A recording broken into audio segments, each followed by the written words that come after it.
Merci. Encore une fois, nous sommes là pour vous informer. De partout où vous êtes. Partagez comme d'habitude. Commentez aussi, hein, s'il y a commenté. Laissez aussi vos questions de référence. Nous allons poser à nos invités sur ce plateau.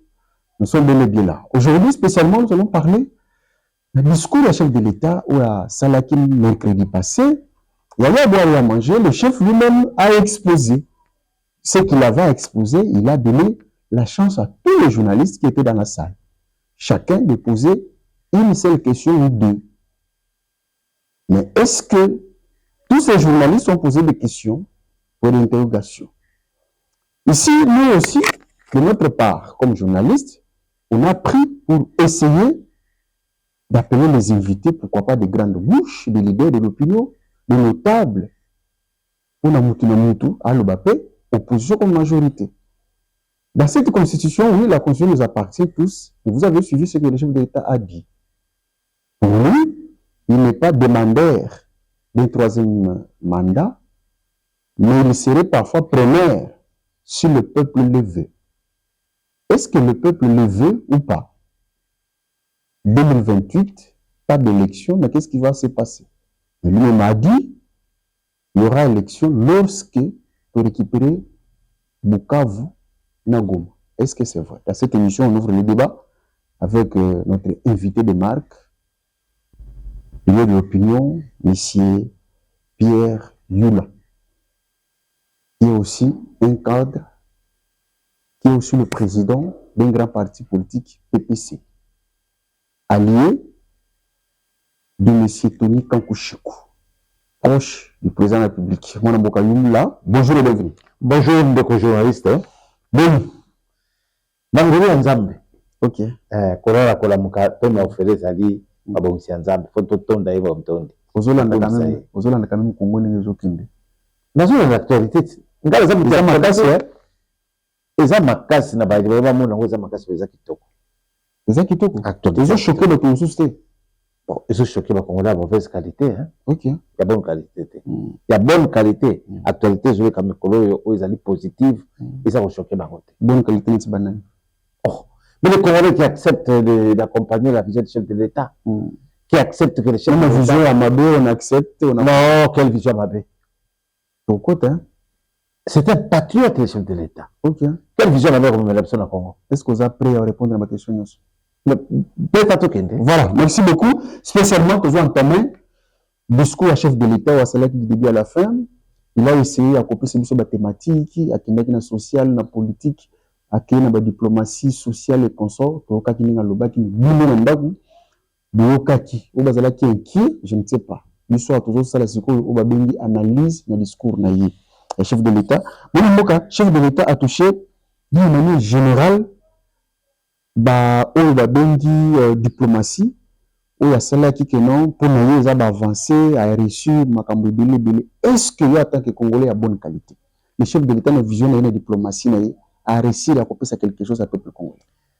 Bon, oli ba innovation ndepé sakabiso ndakisa pe ndingisa ke mboka ezali kokende malamu diplomatie ezokende malamu oui.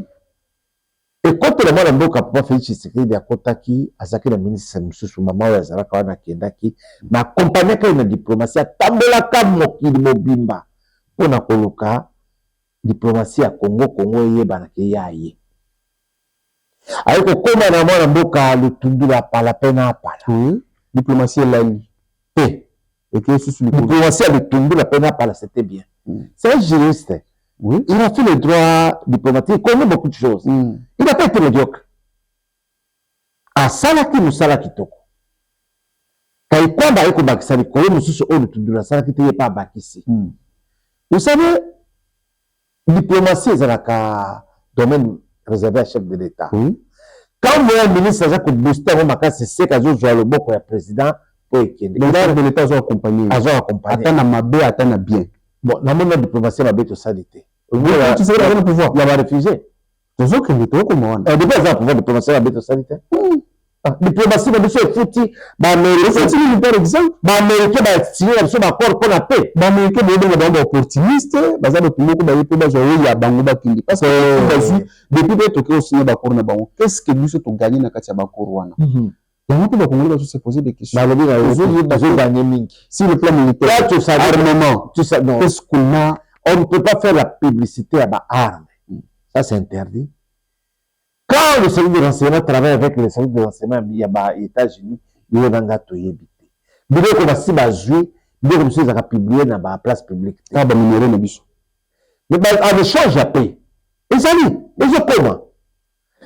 Il y a que moi d'abord que j'ai comme bien à cause de la chose sanctionnée na américain. Kasi bino mutu bosali yango. Bisotin. Biso na pesi la paix na bisotela Lokuta. Puis gouvernement central, justice, la meilleure accoutumance, tout ça. On n'a pas compris l'affaire et qu'il y a beaucoup de précipitations et tout ça. Bah qui ça qui vient de tous les noms. Ils ne vont pas rejeter tout. Rejet les alliés même événement. Il y a Kabila. Ah, tata, là. Kabila. Oh! Kabila plus fort. Plus fort. Kabila comment sur le camp pour Nabino, Bola, la tête Kabila, Bovanda, tête Kabila, Bom, la tête Kabila, Kakumba Kabila. Azolela. Mais il est fort. Hein? Quel fort? Oui, Kabila, oui, fort. Babou qui est Maseke. Kabila. Tiens, comment t'as Kader? Il a Kader, tu sais ça? La Kader, ça, comme Maroc, carrière, etc. Parce que la ligne veut des choses. Mais la sanction, ça qu'on soit. Si va encore dans ces pays. Il y a vraiment dans ces pays. Vous savez, c'est lui qui tue par le paix, pèlera par le paix. Mais il s'agit de la mission où tu connais. Abanda qui, le coup, la rebelle, Mosala, a eu tout la rébellion, a zone qui a eu tout contre la rébellion. La zone, la paix, n'a eu. Abanda qui y a été? Kabila. 18 ans, Bengisi Makambo. 18 ans, Assali Makambo, il est célité. Il est patogé, Kaka, il est patogé, Kaka. La zone de la résidence de Tommy de patogé? Madisa tout ça madame Kabila il s'est dit beaucoup de université pour les bazate na kati akana nga batu bazate ndijuma batu bazate kabundo so le des ambe boto kabundo bope sa peuple là les gens na kabundo botanga bocha be kabundo université pesi na mbuka ah bon oui kokoyenga batu na bombe ya kozala analphabète nde mabe parce que kabundo alobaki awo est-ce que kabundo tu connais kabundo là il a terminé ses études à quel âge? Tu connais Kaboul, qu'est-ce qu'il a fait? La bêtise de Naï, avec aussi ça, il a qui me connaît un peu sur acharnement quand on a oh, ça m'a attaqué, il y a acharnement. Je ne sais comment acharnement. Mais comment on va acharnement, il y a vice versa. On va bien la tyrannie et l'équine mboka. Ah, tyrannie, ça m'a cassé. Tyrannie, ça m'a cassé. Ouais, il y a une majorité, tyrannie, ça m'a cassé. Est-ce opposition, ça m'a cassé? Oui, et ça. Tu connais un opposant? Mais c'est ça, mais Yoana, ajouter le mal à l'aise. Faoul Kouté, ajouter le mal à l'aise. Kabila, c'est ça parmi les vrais opposants. C'est Sanga. Ah, bon, on a évité, hein. On a évité. C'est ça qui a refusé cette constitution. Constitution. On le bélango. On Kota, oui. Constitution. Kabila, ça pendant 18 ans. Où on continue le pouvoir. Kabila, on bélango. Et constitution, le pouvoir, constitution. Oui, continue le pouvoir. Il y a une constitution à y. Il y a un tant que nous sommes dans Masanga, il y a la barre, il y a un sérieux la constitution, il y a comme ma Congolais la pauvreté, il y a comme ma Congolais la manque de développement, il y a comme ma Congolais la esclavage, il y a comme ma Congolais la constitution. Maintenant, qu'est-ce qu'il faut faire? Par la monnaie, si vous voulez la guerre, Babylone, que vous avez la carte, moi, je suis aussi là. La place est révisée en gros. Mais bien, il y a un peu oh. Beaucoup sur l'angle. Oui, et tu vas l'archive. On a jeté dans la poubelle. Oh, constitution. Oh, la Sabino. Et le cosa waté. Oh, le maquillage dans pouvoir. Et le papier. Et ça, il nous faut une contradiction, quelle contradiction? Oui. La constitution ici peut présenter la société. Donc, l'élection peut présenter la société. Mais la constitution, peut présenter la société. Oui. Nzamba ko élection na nzela moso po koma na place ko ba na bombo. Est-ce que vous savez un jour la vie meilleure que ça la passation du pouvoir calme là mutu az inconnu à partir de la constitution. Oui, il a suivi ça parce que la constitution na yé. Biso peut-être vu pouvoir par le voir ba on peut beaucoup ma constitution peut ya bino. Oui, pas là, comme on peut construire ailleurs. Et à biso, ce sont les gâteaux de développement à 4. Toko qui sa makambe, tali kita za la malamu. Et à biso, président t'a changé en voté. Parce qu'il n'a pas le pouvoir, l'article 220, ça pour interdire, il y a pour changer la constitution. Oui. Mais l'article 218, et ça qu'on peut ça y est pouvoir, il y a pour réviser la constitution. Oui. Changement. Mais ça, petit l'article 220, et ça, la place à quoi bouger, donc, il y a une constitution, ils avaient agité. L'autre, tu l'as dit que la cour est vraiment beaucoup de Girando. J'ai la question ici. Après le discours, il y a chef de l'État pour le conseil la restitution. Est-ce que Guy est derrière le chef de l'État? Ça, c'est le lieutenant du chef de l'État. C'est une question que je vous pose. Ouais, ça, est-ce qu'il a été accusé de tout le monde? Il prépare comment remplacer Tshisekedi. On a parlé de beaucoup de choses ici. Est-ce que Guy Luando, toujours fréquenté, il est comme votre frère, et puis est-ce que Guy Luando est derrière le chef de l'État? Guy Luando est derrière le chef de l'État. Vous avez suivi pendant la période de l'agression Awa. Les chefs ont parlé des gens qui l'ont accompagné pour maîtriser le Corona. Attends, Guy Luando dans le quartier. Guy Luando parmi les Congolais de bonne qualité dans ma camobélé. Il nous a appelé à pessimer sur le coup la cour de la Constitution. À limber les bisous, à passer les bisous, à poquer, à démontrer ce que le Congolais. Ils allaient pas mais ceux qui disent mais l'habité, politique à l'esclave et la constitution, on a 100 ans. Mais le peuple de Senga, dans le référendum, peuple c'est le peuple de la peuple de la transport. La peuple de la Tika. Kaka peuple wana mutaotinda tushaje mabenango izali wapi ndio wanataka ya constitution na kati ya constitution l'article nyonso ezali fort na kati ya constitution na barrière de développement. Est-ce que l'opposition a concepté a kotika bino bo changer constitution bango wana bakomi ba déjà na habité si vraiment il y a l'opposition oui. Bah, séparé pour intérêt dans la carte de salité, bah ça va égoïste. Bah, on la peuple. Si l'opposition veut faire une bonne opposition, il doit accepter de changer la constitution. Oh. Comment ça? Mais l'opposition peut se la carte, la qualité, attends la qualité européenne. Quand un article, on va citer l'article 1920. Ah, la qualité de l'opposition peut se faire ça. C'est le chef de l'État qui convoque. Le Conseil des ministres, dans l'article 218. 218. Toujours dans l'ango, 218. Article 218 est le livre de la révision constitutionnelle. L'initiative de la révision constitutionnelle appartient concurremment au président de la République, au gouvernement après délibération en Conseil des ministres, à chacune des chambres du Parlement, à l'initiative de la moitié de ses membres, à une fraction du peuple congolais, à l'occurrence de 100 000 personnes s'exprimant par une pétition adressée à l'une des deux chambres. Bon, c'est ça au Balobi Yangwana. Mais ce que vous pouvez faire na makambo oyo ba peso oyo, au que l'opposition pas rejeter na ndenge na yazo pesa version na ndenge na yi. Comme si constitution comme kaka ba politicien. Bon, peuple na mutu wana azo la constitution c'est pour le peuple. Oui, c'est pour les opposants. Mais battu et bassigné pour nous aussi. Ça, c'est ça pour voir. Mais bateau va s'engager que c'est ça la constitution. La bango. Oui. Batangi opposition te. Mais opposition c'est na kati ya peuple. Na kati ya peuple. Opposition c'est na kati ya peuple. Oh alingi ba changer batika constitution ba belligérant. Yo une constitution ici les salamaki bato ba yenda ni bitumba esira bato na Sun City. Ba fandi ba kambi ba poste ba sali 1+4 na kati ba changer la population te. Ba changer le peuple te. Et la constitution est comme un belligérant. Bapaya. Mais tout ça, c'est pour la mission. Ils allaient s'adapter à la culture, la mission, le mode de vie, la mission, le développement, la mission. Constitution. Ah. Mais pourquoi, par exemple, vous vous dites, au lieu que tout changer ou tout modifier, tout que d'abord par le dialogue. Tout ça, c'est le Congolais, nous.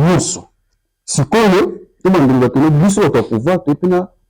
canon d'adresse soit cahier de charge na biso ya ko changer constitution ezala bien que bino moko bosala ngo kaka na ndenge bino boseyeli et je sais là ka vraiment de récupérer te bino ga ma constitution yo azan article moko wana mibeko sengi po bonjoyer po boleka na voie référendaire article 5 de la constitution il faut faire entre article 219 pour changer constitution pour boleka na voie à référendum. Ok. Ozoka. La constitution en a qui dans le sous. Le Kalima a interpellé l'article 219. Aucune révision ne peut intervenir pendant l'état de guerre, l'état de siège. Mais Félix Yemoko, dans la conférence, dans le bac, vous avez un état de siège. Donc, on a guerre. Donc, on ne peut pas changer la constitution pendant la guerre. Pendant la guerre. Mais celui qui a un référendum, oui. La constitution est changée à voter. Ce qu'on dit référendum sans Goma, sans Bukavu. Et comment ça la kuna? Oh. Donc, c'est occupé par le Rwanda. Dans la constitution, il faut pas changer en gros. Pour Yango Moko, ça makila, la makila. Pacification Est, bientôt les Osalama. Et aussi là. Avec quelle force? Hein? Donc, les désirs. Binanga et les autres ont pris ça. Ce sont des trafiquants. Ce sont des trafiquants. Place Bazou, Batekara minéré. On va poser la question à quand on va récupérer Nanga est frappé par les États-Unis à sanction. Kabila est frappé par les États-Unis à sanction. Bassengé est frappé par les États-Unis, mais là, vous institutions, c'est là à remplacer Bati. Bassengé est frappé par les États-Unis, mais Azari Congolais de bonne qualité, à beaucoup de Kota. Azari frappé, Bangola Bandanga, ma machine à vous. Oui, machine à l'époque. Bako, je n'ai bien. Mouchab frappé par les États-Unis. Mais oui. Même il était frappé par les États-Unis. Il est ici. Est-ce qu'il est Bissangaï? Bassengé est à côté bio, nanane. Pour Bassengé, à Bomabato. Nous sommes ici dans le style comment changer la constitution T. Nous sommes ici pour que le chef de l'État, peuple a sa constitution à Sika. Peuple soit mais pas contre la troisième mandat, il faut peuple à le battre. Oh, mais ceux qui peuple a mis la côte, le mandat vous connaissez Souka. Ceux qui peuple a servi. Peuple a eu des pèses. Peuple congolais surtout. Non, du soutien peuple à ça simple. Et bien c'est le peuple sur tango dans majoritaire. Voilà, il faut tenter. On est force mais non. Mais si le peuple est qui atteindre Corinne Naï, et puis dans sa majoritaire, il y a IDPS, il y a PPC, il y a AAP, il y a UNC, il y a AREP. Ceux qui vont aller libérer, et qui vont signer le référendum, si c'est le résultat, à vous autres, pour te changer la constitution au Mobimba. Il y a intérêt à Bangou. Il y a intérêt à peuple. Ah oui, peuple là, c'est le privé à évoluer. Il y a peuple aussi. Il y a 200 à l'époque de peuple. Aujourd'hui, c'est 500. Peuple a coupé sa mise sur crise économique. On a eu la macamote, la bitumba, bitumba ya ba, oya batu ya ba Russie na banane. Il y a une crise économique qui m'a tsaki macamote sur. Monsieur Tokon en 2023, en 2028, calamité dans une année ou 2 ans, Tokon en 2028. Là, le président Tshisekedi va démissionner. Qu'est-ce qu'il va faire? Sans élection, qu'est-ce qui va se passer? Ah, démissionner pourquoi? Mais comme on a vu. Quel vide juridique? Oui, comme on a vu. La jurisprudence, quel vide juridique? Aussi longtemps que tu es en guerre. Il doit assurer les affaires courantes. Il doit assurer le pays. Et on peut pas laisser un vide. Jusqu'à quand? Jusqu'à ce que le pays vous a pacifié. Ah ben oui. Mais qui va vous laisser maintenant aller jusqu'à l'infini? C'est le peuple qui va nous laisser. On va poser la question. Non, c'est le peuple qui va nous laisser. Peuple, je peux y contribuer. La mauvaise qualité. La mauvaise qualité. Mais voilà, nous continuons avec l'émission, spécialement le discours chef de l'État sur la Constitution. Est-ce que ce qui peuple, majorité, signé que non, président de la République, 2028, il faut imposer l'élection seulement. N'est-ce pas qu'on peut cette élection? Attends la dernière minute. Le peuple ne peut pas s'imposer sur le temps que Babatounaï à Goma, il y a Bukavu, bazan la détresse, bazan la souffrance, bakangami na minololo. Tozali na bomoko. Nous sommes dit le président le Goma na Bukavu tirana na poro côté. Et si batte. Nous je le bayangote. C'est que tu me dis na boko ça l'élection té. Mais le référendum sur majorité ça dit en 2023, vous savez ça quelle élection, non? Pardon? 2023, vous savez ça quelle élection? Tu veux ça? Oui. Wabunaga, nous allons occuper. 2023, Bunaga, puis moi, pièce moi, mais un territoire congolais. Eh, papa. Les élections, les gars, bonnes et difformes. Kabila 2018 a salé cette élection partout. Lui, quoi. Voilà, bah, c'est l'élection. Tu dis une chose et son contraire. Au moins, que surtout, Kabila Sala qui a gaffe. Donc, Kabila Sala gaffe et belé pour le Kabiso. Il faut attaquer la constitution pour la politique aussi prime. Ceux qui ont un territoire moqué, vous a bloqué, tout ça l'élection. Non. Donc, les autres en Russie, Russie, en Ukraine, Ukraine est guerre depuis ce 4 ans, l'organisation élection. Le boulot, c'est la carte à bon. Donc, pourquoi vous dites que non, élection au plan de félité? Félix Tshisekedi a continué le 3e mandat. Pourquoi? Mais ça permet la constitution, c'est le problème. Mais c'est le peuple qui va le donner ce totalement article 220. C'est le peuple a payé à Kozoyango. L'article 220 et le bébé, l'article 220. La forme républicaine de l'État. Le principe. Yango était baboni. 3e mandat, baboni. Omoni oyo eloko oyo. Tokombwaka yango. Comment ça? Exactement. Constitution. Vous avez le qu'on pardon. Mais lui, il a pouvoir. C'est ça. Oyoté. Opposition sur quoi? Est-ce que l'opposition. Non, on était même basé à la marche à la minute. Opposition. Vous voulez marcher pour soutenir Donald Trump. Beaucoup de monde qui a perdu. Si j'ai perdu à Simbi, de Tumbi. Vous avez ma preuve que monsieur va te tomber, non? Je sais si batunaye babado naye po azwa moi ora babado na ko tuma biloko bateli de pesa batwana ya union sacrée dans culture orate biso batuna na centre pour que tout moment bureau moko ya moka pamba non on a eu à discuter avec maître Guy Lwandomboyo le ministre d'État ministre en relation avec le Parlement du face devant chef de l'État il n'est plus dans la vision du chef de l'État non il a été accusé par beaucoup de sources. Ça, c'est les réseaux sociaux. Ok. C'est un monsieur qui est dans la vision du chef d'État, Guy Lwandomboyo. C'est un monsieur qui prend des risques pour Tolingi, pour la Mongo, équatorien, Bato Chouapa, le chef de l'État, Mingi, va voter à 97%. Vous devez bénéficier de côté. On a su le chef de l'État, Kanissé, la mission à côté à la ministère. Milieu financier.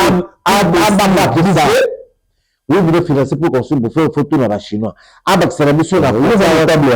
La Chinois, société chinoise. Mais la procédure, vous avez ça, la bloc, ça, la massou et ça, pour ya. Mais, tu as pensé les d'accélération quota. Accélération nombre de ministres, t'as mis balé. Tu as voté à 97%. Population, tu as parlé d'un référendum sur l'Aïe. On a Tshisekedi. Vous votez à 100%. Référendum, ça, la matopé, ça y est, 3e mandat. Population, tu vois pas. Faut battre la base, c'est Wili Bakonga. Quel est Wili Bakonga? Oh, il a joué ça le coup. Il a joué. Donc, il a joué ça. Je vais aller unir les gens pour danser. Mais moi, tu voudrais Wili Bakonga. Namoni peut-être ça qu'on yoma ça qu'on quitte kuluka pouvoir ça mais vu le temps que na kuna kima kana batu wana kitu mais il kuna zarakandi na base mais qu'est-ce qu'il a fait là-bas?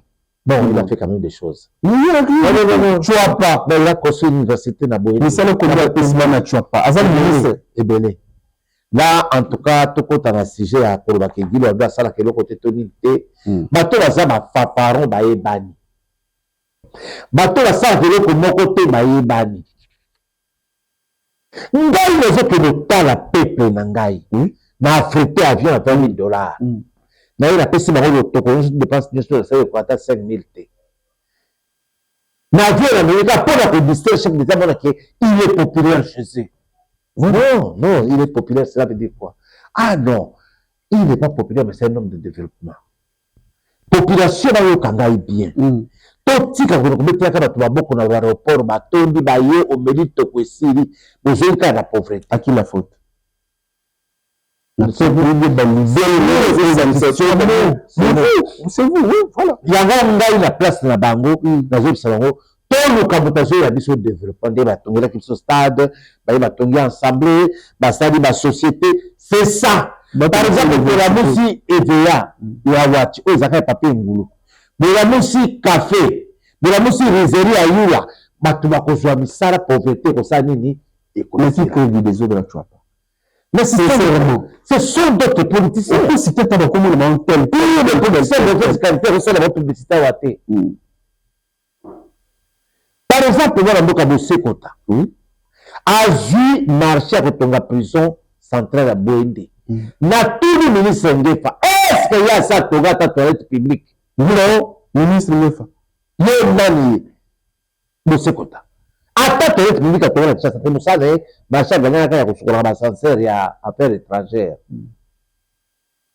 akomi tellement arrogant qu'aza député ya UDPS asokana na butu na président Félix comme na ye Félix na mission na l'État parce que ata soki l'État préfinancé yo préfinancé soki dans une façon c'est là l'État mais eloko nini yo otongi eloko moko te c'est ça le Congolais de mauvaise qualité lokola babosekota lokola bamisusu wana nini mutu na yo te aza motu nanga mais na développement azaka na motu te faut faire très attention ok na développement azaka na motu te ces gens-là qui souffrent kokunda bibembe ce n'est pas un développement ces gens-là qui souffrent soki bazaki na bamisala bakunda bibembe bango bango moko wana kaka constitution moto ezobloke te mais nalobi mpo constitution epesi bato mosusu nalobi constitution déjà kobloke mpe peut souffrir pourquoi ngai nakomi ministre nakomi député national premier suppléant na ngai mwasi na ngai deuxième suppléant mwana na ngai si ces lois-là doivent continuer donc bozopesa richesse na kati ya famille moko bozotika bato na esclavage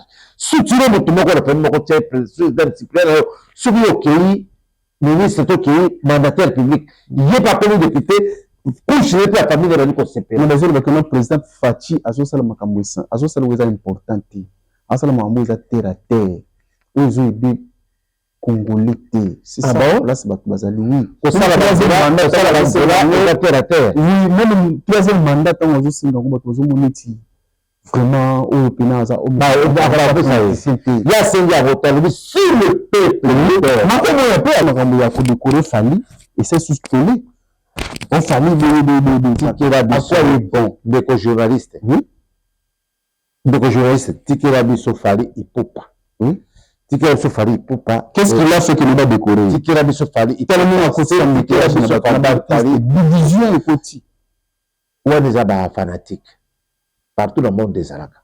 Fally Ipupa a fait preuve il y a un bon artiste congolais. Oyo asangisi rumba na kati. Oyo rumba zali reconnu dans le monde entier. Il y a bineli biso rumba. Asangisi rumba 2 jours d'affilée. 170 000 personnes. Ezali mokete. Na ba télévision kotala komi na ba vie à 40 millions de vues. Ce n'est pas ezali mokete. Mwana mboka sele ya na boto ko décorer te ata biso ba na mongo les distraction ata biso ba na mongo na ile commission ya ba national ile recherche ana mongo nous ko préparer ya ko pesa to ko tse potion ko to pesa ko nga sans koi ok azali koi nous commission ni charge na minote wana national quelle charge nous commission ni tribalisme no ekota oh oui quand quelqu'un fait de bonnes choses, il mérite l'applaudissement dans décorer. Ok. Yango wana tuza kosenga na ba Congolais de bonne qualité baza ko la Fally akina mboka bapaya a honorer biso. Zoka. Ndenge banu ba joueur ba honorer ki biso bakina biso na Coupe du Monde 52 ans après. Voilà pas Félix a ça de l'autre côté. Tout le monde wana. Mungu aza kwa bonne qualité. Tozolanda. Yango wana nazali kobele ya peuple congolais. Toyo kana na référendum ba changer constitution oyo mobimba. Ba bwaka yango eza déjà assemblée ba yoki tango. Ouais, ngoda ko asali ya référendum ngona ko eleka. Honorable ngoda ko ni ka ba triangle ba ko sala pe makambo ke ne pe devant. Et ko ne pe boso. Biso peuple to pesa mwana mboka Félix Tshisekedi chance on a continué dans la 3e mandat biso peuple to pesa yango 3e mandat ou rien pour ya ko silisela biso makelele ya Goma na Bukavu bino menene sukuluku elima ndo batindeli sanction mwana mboka Kabila ezalaka te na moni mususu longange bino ndela longange oyo abetsaka bakanza oyo aka longange Moïse Katumbi. Moïse Katumbi. Avec la constitution, au Pexabiso, tout ça, référendum congolais. Kabila congolais. Bangono se bananga. De mauvaise qualité. Bangono ba opposant te ba tu mal à l'aise. Message à Souka. Oui, message à Souka Zali. La bonne la population congolaise, sinon surtout.